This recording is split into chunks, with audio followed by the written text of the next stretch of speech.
Au nom du Père, du Fils et du Saint-Esprit, que la paix de notre Seigneur soit avec vous. Amen. Amen.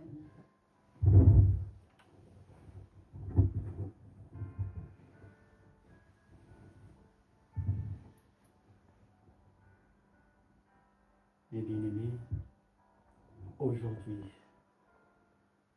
nous allons vous parler de la naissance de Jésus de Nazareth, ce qui est normal, parce que c'est Noël. Le sujet de notre enseignement est très, très important. C'est dans les contextes, parce qu'on en parle beaucoup.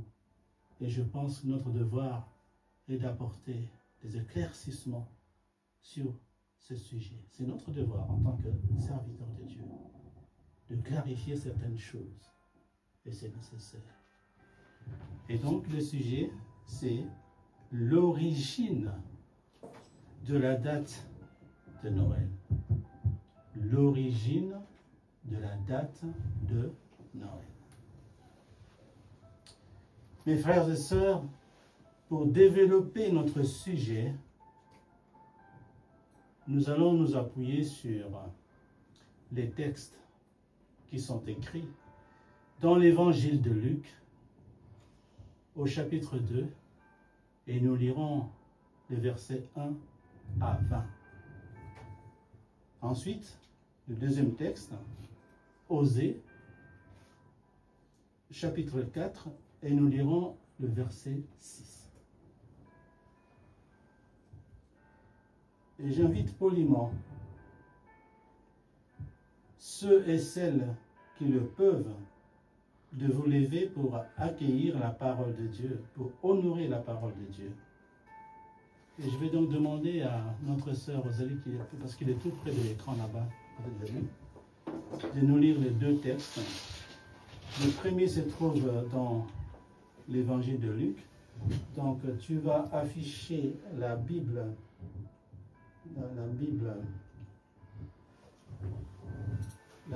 parce que c'est long. Parce que là, on doit lire le texte dans la Bible. Alors la Bible est dans là-bas, dans le PDF. Tu as la Bible, voilà, le PDF. Là, tu cliques là. Toujours PDF, ça. Ah oui, parce qu'il y a des géants, des géants, tu peux l'aider? Le PDF là. Le PDF en bas. Voilà. Clique là et tout s'affiche. Ah, oui, c'était bon. C'était bon. Voilà. Alors, Bible et vie. Allons-y. Bible et vie. Il est là. Voilà. Ah, tu vas dans Luc. Luc, Nouveau Testament. Là, c'est l'Ancien. Descends. Descends. Voilà. Luc. Voilà. Chapitre 2. On remonte là. Voilà. Et donc, ça sera donc du premier verset au 20. Donc, nous allons lire ces textes. Ma sœur Rosalie va lire les textes.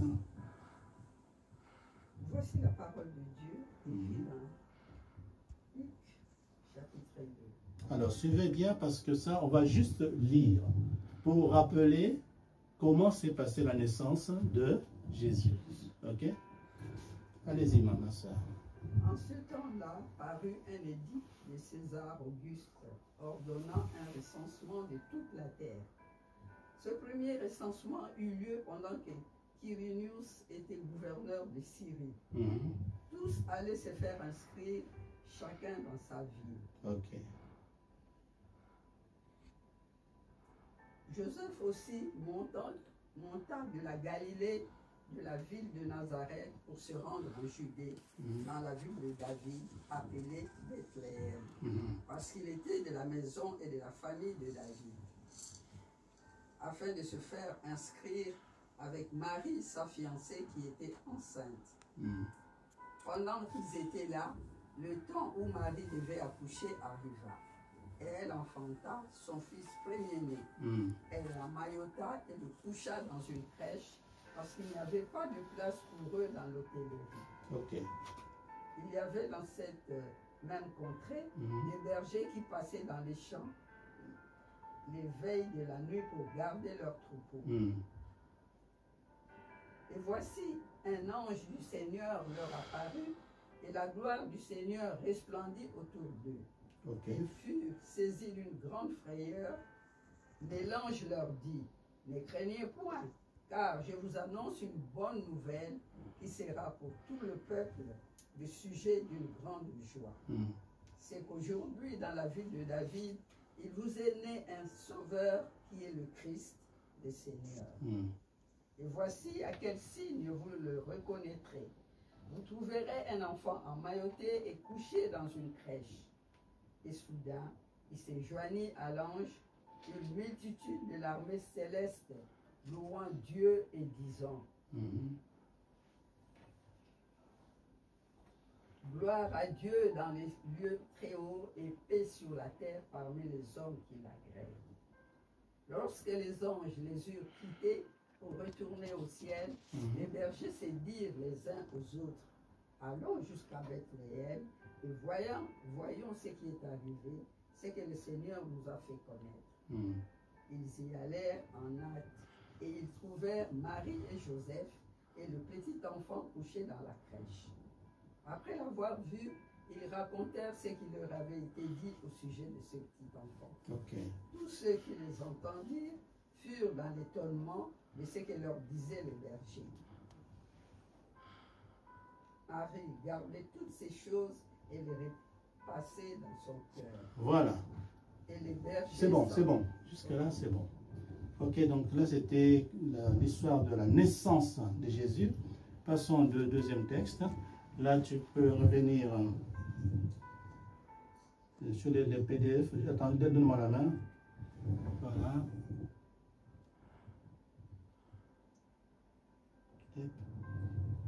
Voilà. Deuxième, c'est Osée 4, 6a. Tu lis juste le texte, c'est bon. Non, c'est bon, c'est déjà affiché. Tu lis juste le texte. Je l'ai déjà affiché. C'est Osée, chapitre 4, verset 6a, donc première partie du verset. Allons-y. Mon peuple est détruit parce qu'il lui manque la connaissance. Mon peuple est détruit parce qu'il lui manque la connaissance. Merci. Asseyez-vous, s'il vous plaît.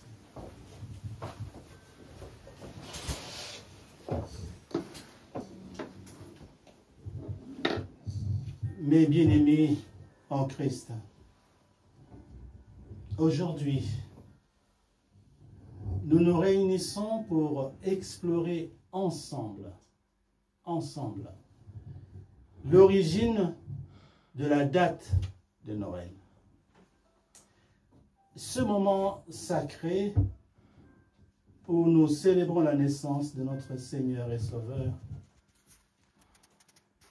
n'est-ce pas, qui est pas une autre personne. J'insiste là-dessus, je mets un frein pour montrer l'importance. Nous ne célébrons pas la naissance de n'importe qui, mais nous célébrons la naissance de Jésus de Nazareth. Il est vrai, il est tout à fait vrai d'ailleurs, que certains s'opposent à cette commémoration. On est au courant, on suit, on est des sentinelles. Certains s'opposent à cette commémoration, arguant ou en avançant comme argument que la date de Noël est d'origine païenne ou que sa célébration n'est pas nécessaire du tout. Cependant,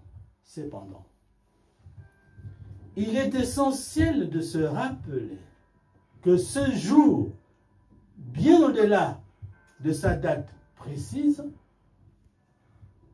représente un événement fondamental et transformateur quand même. C'est quoi l'événement? Mais c'est justement la venue au monde de notre Sauveur, comme vient de lire notre sœur. La venue au monde de notre Sauveur. C'est l'incarnation de l'amour et de la grâce divine. C'est quand même un événement extraordinaire. Extraordinaire. Mes frères et sœurs, ne nous laissons pas influencer par ceux qui cherchent à minimiser l'importance de cette célébration. Chaque année, en nous souvenant de la naissance de Jésus, nous affirmons notre foi et notre gratitude pour le don les plus précieux que Dieu nous ait offert. Il nous a offert son Fils unique, Jésus-Christ. C'est un don extraordinaire, précieux. Précieux. Donc, chaque année, en nous souvenant de la naissance de Jésus, nous affirmons notre foi et notre gratitude pour le don le plus précieux que Dieu nous ait offert. Pour nous, membres de la mission et vie, Noël n'est pas simplement une date. On ne se rencontre pas là pour fêter juste une date, le 25 décembre. Non, pas du tout. Mais un rappel pour chacun de nous du miracle de la naissance de Jésus de Nazareth et de la lumière qu'il apporte dans nos vies. Chacun de nous fête le jour où Jésus est rentré dans son cœur, le jour qu'il s'est converti. C'est cela. Ce n'est pas la date. Ce n'est pas la date.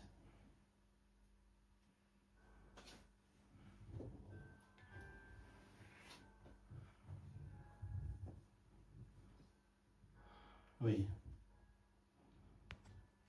Alors, bien-aimés, dans notre enseignement d'aujourd'hui, nous aborderons deux points essentiels. Dans notre enseignement d'aujourd'hui, nous aborderons deux points essentiels.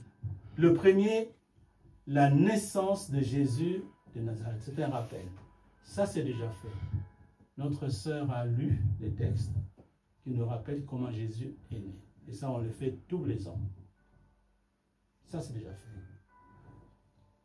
Nous allons donc passer au deuxième point. L'origine de la date de Noël. Je vous invite vraiment à prêter votre attention parce que ça fait débat, cette histoire. Alors, c'est pourquoi nous avons pris un peu de temps pour étudier cette question. Ça fait vraiment débat. Et ça entraîne pas mal de... Non, non, c'est horrible. C'est horrible ce qui se passe. C'est horrible, je vous dis, hein, c'est horrible ce qui se passe. Alors, on y va. L'origine de la date de Noël. Bien-aimés, la décision de célébrer la naissance de Jésus de Nazareth le 25 décembre a été influencée par plusieurs facteurs historiques et culturels. Plusieurs facteurs historiques et culturels. Commençons par les contextes historiques. En fait, au IVe siècle, parce qu'il y en a qui disent ça, mais ils ne savent pas, ils ne connaissent pas l'histoire. Ils le disent comme ça, en l'air comme ça, parce qu'il a entendu parler, parce qu'il a vu l'autre pratiquer, et voilà, moi j'ai fait aussi. Ah, telle personne, ah, comme c'est une personne importante, ah, comme il a dit ça, ah, donc c'est vrai. Et ils ne cherchent même pas, ils ne se donnent pas le temps de chercher si c'est vrai ou pas. Mais non, nous sommes dans la mission vie, esprit, vérité, intelligence. On n'accepte pas n'importe quoi. Avant d'accepter quelque chose, il faut vérifier la fiabilité. de l'information. C'est ça, Evie. C'est pourquoi on a fait cette recherche-là.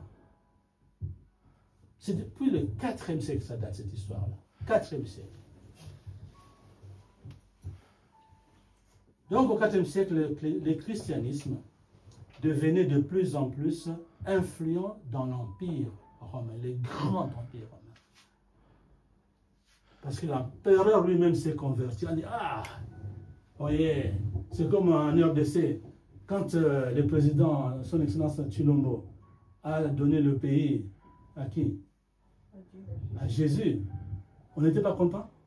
Tout le monde a sauté. J'ai vu des gens au stade. C'était la même chose à l'époque avec l'empereur Constantin. Il s'est converti. Mais alors on va sauter sur l'occasion. Suivez l'histoire. Et avant cette période, les chrétiens célébraient principalement Pâques, la résurrection de Jésus, et il n'y avait pas de date pour la naissance de Jésus. Vous vous rendez compte de ce qu'on nous ramène là-bas? On nous ramène à l'époque de l'Empire romain, où on ne célébrait pas la naissance de Jésus, mais il n'y avait pas de date fixe. C'est juste la fête de Pâques, n'est-ce pas? La résurrection de Jésus, sa résurrection. Mais il n'y avait pas encore de date pour la naissance. Mais attendez, pour que Pâques arrive, l'ascension arrive, il y a d'abord la naissance. S'il n'y a pas de naissance, il n'y a pas de Pâques. Alors, un pape a joué un rôle important. Je vais doucement parce que c'est important pour que vous transmettez. À cette époque-là, un pape a joué un rôle très important. Il s'appelle, pour aller vérifier, Google. Tout ce que je vous dis là, c'est vérifiable. Monsieur Google est là pour nous. Je vois à la maison, vous tapez. Pape.